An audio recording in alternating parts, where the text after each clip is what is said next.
नाज़रीन, हम प्रोग्राम वहीं से शुरू करते हैं जहां कल हमने ख़त्म किया था।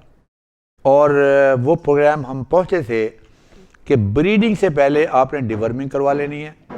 ब्रीडिंग से पहले आपने ऑक्सी LA का शॉट देना है ताकि अगर उसके यूट्रस में किसी किस्म की इन्फेक्शन हो जिसका बज़ाहिर कोई सिम्टम नज़र नहीं आ रहा, जिसे कहते हैं छुपी हुई इन्फेक्शन, वो भी दूर हो जाए। तो ये काम हमने कल किया था। तो हम आज उसके बाद चलते हैं कि ऑक्सी के साथ इसको एक शॉट विटामिन A-D3 ये भी आपने उसी के साथ लगाना है। और फिर आपने कॉपर की कमी बकरियों में बहुत ज़्यादा पाई जाती है और उसके नतीजे में फालिज और ये जो पिछले वाली टांगे हैं ये इनमें जान नहीं होती।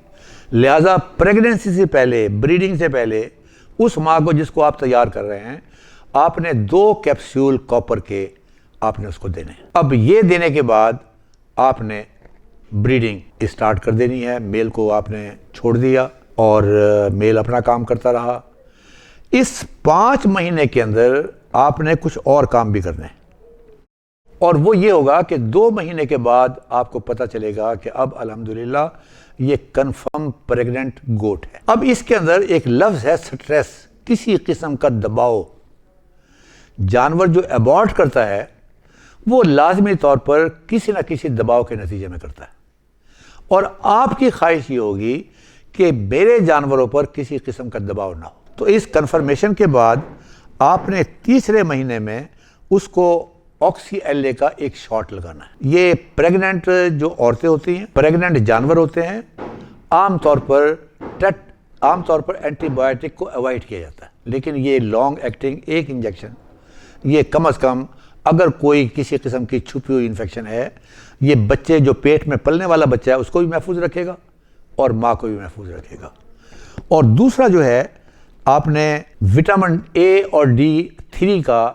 विटामिन A-D3 का एक शॉट और लगाना है। यहाँ पर आप मुसलसल देखभाल कर रहे हैं, खुराक भी आपने अच्छी की है, आपने कॉपर भी दे दिया पहले, उसके बाद आपने प्रेगनेंसी कंफर्म कर ली, उसके बाद आपने 3 महीने के बाद ऑक्सी LA दे दिया, फिर 4थे महीने पर फिर आपने एक मरतबा ऑक्सी LA और विटामिन A-D3 ये फिर आपने दिया। अब ये बिल्कुल उसी तरीके से जिस तरह हमारे घरों के अंदर प्रेगनेंसी के दौरान डॉक्टर को मुसलसल हर महीने कंसल्ट किया जाता है, ये बिल्कुल उस तरीके से है ताकि माँ भी महफूज रहे और बच्चा भी महफूज रहे। तो ये काम करने के बाद हम आगे चलते हैं कि अल्लाह ताला करे ये बात आपके जहन में क्लियर होनी चाहिए, जो काम आपने करना था वो आप कर चुके हैं। अब आपको बच्चे का इंतजार है और हमारे घरों में भी जब बच्चे पैदा होते हैं तो एक तैयारी शुरू होती है। इस तैयारी के वक्त ज़रा आप बकरियों को देखें कि ये किस तरह सहारा मांगती हैं अपने मालिक का। एक निशानी मैंने नोट की है और वो ये है कि जब बकरी बच्चा देने के करीब आए तो मालिक के करीब ज़्यादा हो जाती है और मालिक जब सर पे हाथ फेरता है तो उसका आधा दर्द और आधा खौफ उसका ख़त्म हो जाता है और वो ये है कि मेरा मालिक मेरे सर पर है। अब बकरी ने बच्चे दे दिए, 1 है, 2 है या 3 है। अगर आपका बच्चा जो पैदा हुआ है ये 4.5 किलोग्राम का है, 5 किलोग्राम का है, ये बच्चा अगर पैदा हो गया, इसका मतलब ये है बच्चों की जो अमवात 70% और 50% मैंने बताई है, आपने पहली जंग जीत ली है, आप कामयाब हो गए। आप थरपारकर में देखें कि इंसानों के बच्चे 2 पाउंड के अगर होंगे, उसकी माँ को क्या मिला होगा और उस बच्चे के जिंदा रहने के इम्कानात कितने होंगे। इसीलिए हम सुनते हैं कि जी वो अस्पताल में बच्चा और जच्चा दोनों पहुंच गए लेकिन बाद में बच्चा मर गया, उस माँ की कैफियत क्या होगी। लिहाजा ये आपकी एक बड़ी कामयाबी है। उसके नतीजे में जो चीज़ें मैंने पहले बताई हैं, जो आप करते रहे हैं कि आपने उसकी ग़िज़ाइयत का ख्याल रखा, आपने रहन सहन का ख्याल रखा, आपने जो भी प्रिवेंटिव मेजर थे वो आपने ले लिए। अब माशाल्लाह बच्चा आपके पास आ गया। अब आपने पहला काम ये करना है कि वो माँ जिसने बच्चे दिए हैं, सबसे पहले ताज़ा पानी उसके सामने रखना है। उसको जिस प्रोसेस से वो गुजरी है उसको ओवरकम करने के लिए सबसे पहले आप उसको पानी देंगे और उसके बाद आपने कोई मीठी चीज़ तैयार करके रखी होगी, कोई हलवा टाइप कोई चीज़, कोई कढ़ाई टाइप चीज़, वो उसको आप खिलाएंगे ताकि उसकी एनर्जी थोड़ी सी बहाल हो। ये माँ की तरफ है। अब हम आते हैं बच्चे की तरफ। हम बच्चों को सबसे पहले अपनी उंगली से उसके मुंह को अच्छे तरीके से साफ करते हैं ताकि किसी किस्म का लुआब, किसी किस्म का कोई म्यूकस जो है वो बाहर चली जाए। उसके बाद बारी बारी हमने सकलिंग करवानी है क्लास्ट्रम। ये क्लास्ट्रम जो आप इस वक्त बच्चों को पिलाएंगे, ये जिंदगी भर उसके अंदर इम्यूनिटी पैदा करेगा। और ये इम्यूनिटी पैदा करने का मतलब ये है कि वो एक अच्छा बकरा बनेगा और एक अच्छी बकरी बनेगी। तो ये दो काम आपने दिन के अंदर 3 मरतबा आपने लाजमी तौर पर दूध पिलाना है। अब सवाल ये है कि अगर आपने उसकी खिलाई पिलाई अच्छी की है प्रेगनेंसी के दौरान, तो उसका दूध इतना होना चाहिए जो दोनों बच्चों के लिए काफ़ी हो। लेकिन सपोज कर लेते हैं कि अगर वो दूध पूरा नहीं है, इसका मतलब ये है कि जो दूध अवेलेबल है वो दोनों बच्चों में और तीनों बच्चों में बराबर तकसीम होगा। और बाकी जो कमी है वो हमने गाय का दूध लेके इनिशियली उसमें थोड़ा पानी मिलाकर और निपल के जरिए बच्चों को हमने देना है ताकि उनकी कमी पूरी हो जाए। 24 घंटे के बाद आपने माँ को फिर विटामिन AD3, ये बार बार विटामिन AD3 का क्या मतलब है? ये विटामिन AD3 ये माँ को बूस्ट करता है, उसकी ताकत को, उसके जिंदा रहने को, उसके ज़्यादा दूध देने को, बच्चों को संभालने को और दोबारा फिर ब्रीडिंग के लिए वो तैयार होने के लिए, उसकी सेहत को बरकरार रखने के लिए ये बहुत ज़रूरी है। और बच्चों को आपने पिलाना है, एक सिरप है उसका नाम है सोरेक्स, और इंसुलिन वाली सिरिंज से आपने EVM ये आपने उसको शॉट देना है। उसके नतीजे के अंदर क्या होगा कि बच्चों के अंदर इम्यूनिटी पैदा होगी। ये जो नई चीज़ें आ रही हैं, एक तो माँ के साथ जो कुछ आपने पहले डिवर्मिंग की है और इन्फेक्शन के अगेंस्ट चीज़ें दी हैं, ये आगे बच्चों के अंदर भी मुंतकिल होगी। अल्हम्दुलिल्लाह वो सेहतमंद होंगे। अब हमने मज़ीद सेहतमंद करना है उनको। वो मज़ीद सेहतमंद के लिए जो मैंने चीज़ बताई है कि आपने सोरेक्स का सिरप देना है।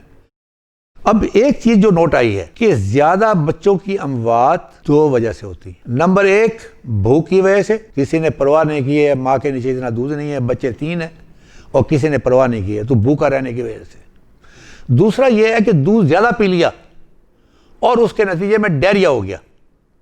तो ये डायरिया जो है ये एक किलर डिजीज़ है और आपने इसकी तरफ ख़ास तौर पर ध्यान देना है। हर सूरत में बच्चों के अंदर डायरिया को आपने रोकना है।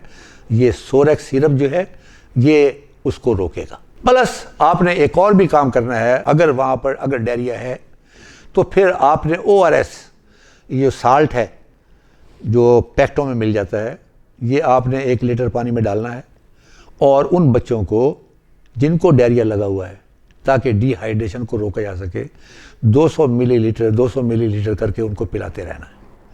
अगर आप बाज़ार से नहीं लेना चाहते तो अपने घर के अंदर 1 लीटर पानी लें, उसमें 1 चमचा नमक का डालें, 3 चमचे जो हैं उसके अंदर आप डालेंगे चीनी के, इनको मिला लें और ये ORS का ही काम करेगा। और जो धक्का लगता है, स्ट्रेस लगता है डायरिया की वजह से, ये उसको रोकेगा। तो यहाँ तक माशाल्लाह आपके बच्चे महफूज होंगे और उनकी आगे चलाई फिलाई शुरू हो जाएगी। यहाँ हमने एक रोशान मटन वंडा एक हमने बनाया है और वो इसीलिए बनाया हमने ताकि बच्चों की ग्रोथ और माँ की ग्रोथ और हर्ट की ग्रोथ जो है वो उसके मुताबिक हो। जिस तरह हम अपने घरों के अंदर बच्चों को सेरिलैक देते हैं, यानी कि ये आपने नोट किया होगा कि आप जो दाने डाल देते हैं उसके नतीजे में मेंगनियां सख्त हो जाती हैं, पेट में बंद पड़ जाता है या फिर वो डायरिया का सिलसिला चल जाता है। तो ये नरम करके ये खुराक बनाई गई है ताकि वो बच्चों के सामने आप 5 दिन के बाद ही आप उनको इंट्रोड्यूस करवा दें। 5 दिन के बाद उन्होंने खाना नहीं है, उन्होंने थोड़ा सूंघना है, थोड़ा चखना है, फिर थूक के बाहर चले जाना है, फिर दोबारा वापस आ जाना है। और ये 4-5 दिनों के अंदर वो स्टार्ट कर देंगे थोड़ा थोड़ा खाना। अब इस थोड़ा थोड़ा खाने के अंदर एक तो उनकी ग्रोथ फास्टर होगी, दूसरा दूध पे डिपेंडेंस उसकी कमी हो जाएगी, तीसरा ज्यादा दूध की वजह से जो डायरिया के इम्कानात हैं वो कम हो जाएंगे। तो ये दूसरी जंग है जो आप जीत लेंगे। पहले दिन से हम चले हैं, अब हम आ गए हैं 20 और 21 दिन पर। ये 2 दिन आपने नो कॉक्स एक दवाई है, ये आपने उनको देनी है 20वें दिन और 21 दिन। अब ये जो मैं 1 दिन और 2 दिन और 5 दिन और 20 दिन और 21 दिन ये जो बता रहा हूँ, इसका मतलब ये है कि आपने अपने पूरे हर्ड का रिकॉर्ड रखा हुआ होगा। ये बच्चे एक वक्त में पैदा हुए हैं, इसका मतलब ये है कि जो बच्चे आज पैदा हुए हैं, मे बी वो 100 अगर बच्चे पैदा हुए हैं, उनमें से अगर 20 एक दिन में पैदा हुए हैं, तो वो ORS और ये शॉट्स ये आपको एक मरतबा ही लगाने पड़ेंगे और बच्चों की बढ़ोतरी भी उसी तरीके से होगी। अब 20-21 दिन पर आपने बच्चों को नोकॉक्स देना है। और किस लिए देना है? इसलिए देना है कि ताकि डायरिया को रोका जा सके, किसी किस्म की इन्फेक्शन उसमें ना हो, जिसके नतीजे में 70% से 12% और 10% पर अमवात नीचे आने वाली हैं। उसके लिए ये काम करना ज़रूरी है। तो 20-21 दिन पर आपने एक और शॉट उसको दे दिया, नोकॉक्स दे दिया। और फिर इसके बाद जब 30 दिन की उम्र होगी तो आपने ETV एंटीरोटॉक्सीमिया वैक्सीन लगानी है। ये आप ज़रा देखें, मैंने वैक्सीन लगा ली, अल्लाह का खैर चला, लेकिन तजर्बा जो है वो कुछ बताता है कि ये अकेले एक मरतबा वैक्सीन लगाने से वो नताइज हासिल नहीं हो सकते जो आप हासिल करना चाहते हैं। लिहाजा उसमें एक तस्वुर है बूस्टर डोज का। वो 40वें दिन के ऊपर उन्होंने, आप लोगों ने उसको बूस्टर डोज ETV की लगवानी है। अब इसका मतलब ये है कि काम पक्का हो गया और आपका जो है, जो दर्जा बदर्जा उसके अंदर ग्रोथ भी हो रही है, इम्यूनिटी भी बढ़ रही है और वो बिल्कुल खाने पीने के लिए वो तैयार है। ये बात याद रखें कि उम्र के 2 हिस्से जो हैं, 2 हिस्से, एक 30 दिन के करीब करीब, एक 70 दिन के करीब करीब, ये बड़े खतरनाक होते हैं। बच्चों ने यहाँ मरना होता है। ये मैं उन लोगों की बात कर रहा हूँ जो बच्चों को संभाल रहे हैं। जो नहीं संभाल रहे हैं उनके लिए तो कोई वक्त मुकर्रर नहीं है। वो 30 दिन भी वैसा और 4 दिन भी वैसा और 1 दिन भी वैसा। लेकिन ये मैं उन लोगों की बात कर रहा हूँ जो इन बच्चों को संभालना चाहते हैं और अपने ग्रोथ की, अपने हर्ट की बढ़ोतरी देखना चाहते हैं। तो लिहाजा 30 दिन की उम्र और 70 दिन के अंदर वजह उसकी ये है कि 30 दिन में बच्चा कुछ खाना शुरू कर देता है, कोई इधर से घास खा ली, इधर से पट्टे खा लिए, वो पेट ने बर्दाश्त नहीं किया और पट्टा कहीं लड़ गया और उसके बाद फड़की खाई और खत्म हो गया। और गोट कीपर ने समझा जी अमरे रब्बी। आप कोशिश करेंगे तो ये बच्चे बचेंगे। 70 दिन में भी 70, 65, 75 ये टाइम भी बड़ा क्रिटिकल है, इसलिए कि यहाँ बच्चा आके दाने खाने शुरू कर देता है। और वो दाने जो हैं, वो जो मैंने आपको बताया रोशान मटन मंडा, उसका नंबर भी चल रहा होगा स्क्रीन पर, आप वहाँ से हासिल कर सकते हैं। और ये बिल्कुल एक ख़ास तौर पर भेड़ों और बकरियों के लिए ये ग़िज़ा बनाई हुई है। तो वो अगर 5वें दिन पर आप रखेंगे तो फिर वो यूज टू हो जाएगा, फिर वो चाहे जो मर्जी खाता रहे। फिर उसकी बढ़ोतरी जो है वो ऑलरेडी, ये जो इसमें दाने हैं इनको पहले गला के इसके अंदर इसकी खुराक बनाई गई है, नरम करके, ताकि वो जूद हजम हो और बच्चा आइंदा आने वाले किसी भी खुराक के लिए वो तैयार रहे। तो ये असल चीज़ है जो आपने एहतियात करनी है। इसके साथ जो चीज़ मैं आपको बताना चाहता हूँ, वो बताना मैं ये चाहता हूँ कि आप का जो फार्म है, आपने बच्चों को बचाना है, तो आपके पास एक एमरजेंसी डिस्पेंसरी भी होनी चाहिए। एमरजेंसी डिस्पेंसरी का मतलब क्या है कि कुछ चीजें आपके पास हों जो रोजमर्रा आपके इस्तेमाल में आने वाली हो। मसलन पहली क्या चीज है? पहली चीज है थर्मामीटर। आप जो ही किसी जानवर को, मैं तो वैसे भी एट रैंडम ऐसे भी देख लेता हूं, लेकिन जहां आपको थोड़ा सा शक पड़े, आपके पास थर्मामीटर वहीं उस डिस्पेंसरी में जो आपने फार्म बनाया है वहां पर कोई जगह रख लें जहां ये दवाइयां रखी हुई हों। इन दवाइयों को आप वहां पर रखें, उसमें एक थर्मामीटर भी। ये थर्मामीटर आपको बताएगा जानवर बिल्कुल ठीक ठाक है और जस्ट ऐसे ही वो मस्ती कर रहा है, इसमें कोई प्रॉब्लम नहीं है। या अगर उसको बुखार है तो फौरी तौर पर आपने क्या करना है, तो उसकी बड़ी मशहूर दवाई है डिक्लोरॉन और डाइक्लोरोफेनिक सोडियम, ये भी आपके पास होनी चाहिए। ये है इमरजेंसी वाला मामला, यानी कि ये कॉम्प्लिकेटेड केस नहीं है कि डॉक्टर को बुलाया जाए। अब उसके अंदर आप नजर रखें कि फौरी तौर पर उसका बुखार तो उतर जाएगा, लेकिन अगर 2-3 दिन के बाद ऐसा नजर आए कि कुछ देर के लिए बुखार उतरा फिर चढ़ गया, तो फिर आपको जो है कुछ और करना पड़ेगा। और मेरे नज़दीक वो ये है कि अपने जानवरों की हर 3 महीने 4 महीने के बाद ब्लड स्क्रीनिंग करवाएं। उस ब्लड स्क्रीनिंग से आपको पता चलेगा, ये फैसिलिटी अवेलेबल है जहाँ जहाँ शिफाखाना हैवानात हैं, वहाँ आप वो ब्लड का सैंपल आके आदमी लेगा और वो आपको बता देगा कि इसमें कोई ब्लड पैरासाइट्स तो नहीं है। ये एक ज़माना था जिस ज़माने के अंदर ये कहा जाता था कि हमारे देसी जानवर जो हैं वो ब्लड पैरासाइट्स के मुकाबले में रेजिस्टेंट है, लेकिन अब ये थ्योरी साबित गलत हुई है और उसकी कई वजूहात हैं। उसमें क्लाइमेटिक चेंज भी हो सकती है, उसमें हमारा चराने के तरीके भी हो सकते हैं। तो लिहाजा ये आपने ब्लड स्क्रीनिंग लाजमी तौर पर हर 3 महीने 4 महीने बाद करवानी है, ताकि वो वक्त से पहले आपको पता चल जाए कि किस चीज़ को आपने रोकना है, और आपके इस अमल से बच्चों की अमवात रुकेंगी। एक है कोलिक ऑयल, ये 2-3 ऑयल्स का, उसमें तारपीन का तेल भी है। ये एक कोई अफारे की शक्ल हो जाए, पेट में दर्द हो जाए तो, और कोई डॉक्टर मिलता ना हो तो फौरी तौर पर आप उसको दे सकते हैं। कार्मिनेटिव मिक्सचर आप सब जानते हैं, ये बदहज़मी के सूरत की अगर कोई आसार आपको नज़र आए, ये भी आपके उस डिस्पेंसरी में मौजूद होने चाहिए। एक चीज़ है एनरो-20, ये एंटीबायोटिक, इसके भी कोई 2-4 डब्बियाँ आप जो उसकी शीशी हैं वो अपने पास रख लें।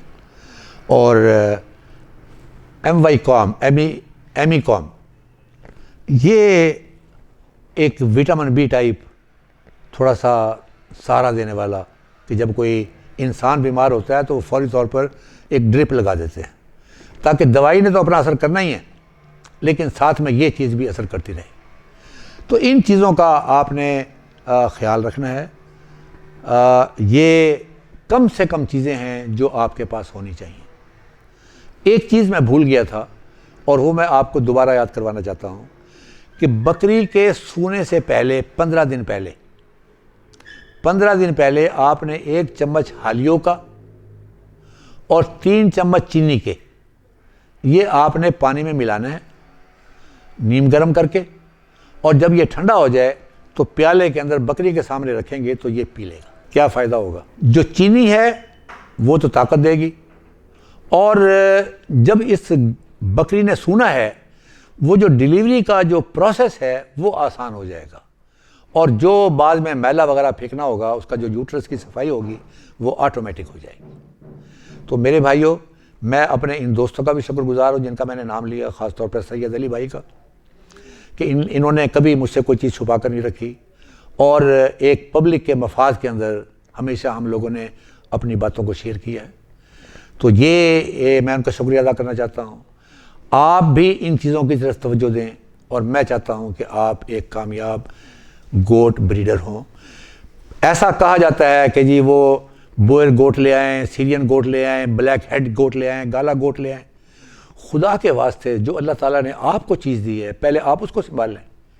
वो आप उसको संभाल नहीं सकते, 70%, 50% बच्चे उनके मर रहे हैं, तो आप बाहर से आने वाले जो हैं वो उनको कैसे संभाल सकेंगे?